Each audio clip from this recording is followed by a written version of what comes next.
নমস্কার বন্ধুরা, আজ আমি তোমাদের পাঠ করে শোনাবো গোপাল ভাঁড় এক মজার গল্প। গল্পের নাম হলো গোপালের জামাই আদর। তবে শুরু করলাম আজকের গল্প পাঠ। পাড়াপড়শি অনেকের বাড়িতে মেয়ে জামাই বেড়াতে এসেছে দেখে গোপালের স্ত্রী একদিন গোপালকে বলল, তুমি কি গা, জামাই আনার নাম পর্যন্ত করো না? 2 বছর হয়ে গেল, একটি বারটি জামাইকে আনলে না।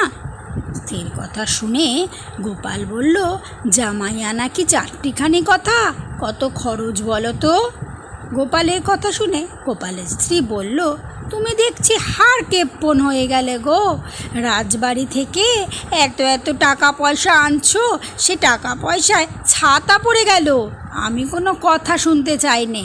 আজকালের মধ্যে জামাই না আনলে আমি বাপের বাড়ি চলে যাব।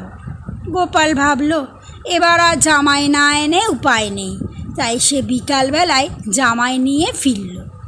জামাই আসবার পরও প্রায় 1 মাস হতে চলল। জামাই শ্বশুরবাড়ি ছেড়ে নড়তেই চায় না।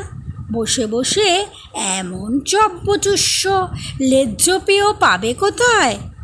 জামাই শাশুড়িকে বলল, মা, এখানে এসে আমার শরীরটা বেশ ভালো হয়েছে, ভাবছি আরও কিছুদিন থাকবো। জামাইয়ের কথা শুনে শাশুড়ি বলল, তা তোমার যতদিন ইচ্ছে থাকো না।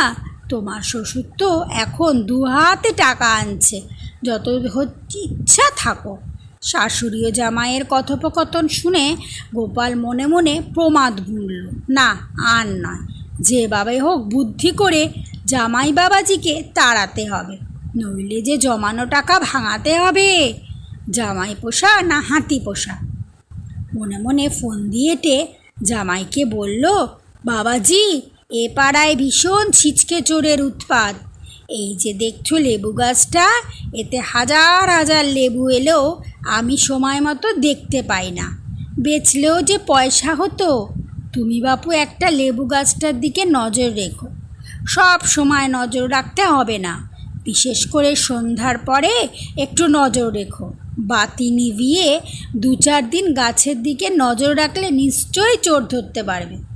শ্বশুরের কথা শুনে জামাই বলল, আপনি কিছু ভাববেন না, চোর আমি ধরবই। সেদিন সন্ধেবেলা গোপাল রাজবাড়ি থেকে ফিরে বাড়ির ভিতরে গিয়ে বলল, ওগো, পেটটা ভালো নেই, কীরকম ভুটভুট করছে। গাছ থেকে 2টো লেবু এনে লেবুর শরবত করে দাও তো।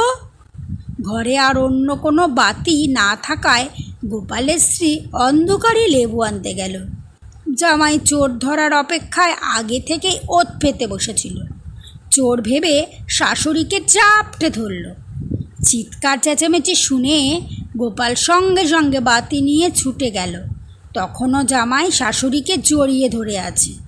গোপাল তাই দেখে বলল, তাই তো বলি, শাশুড়ির এত জামাই আনার ধুম কেন?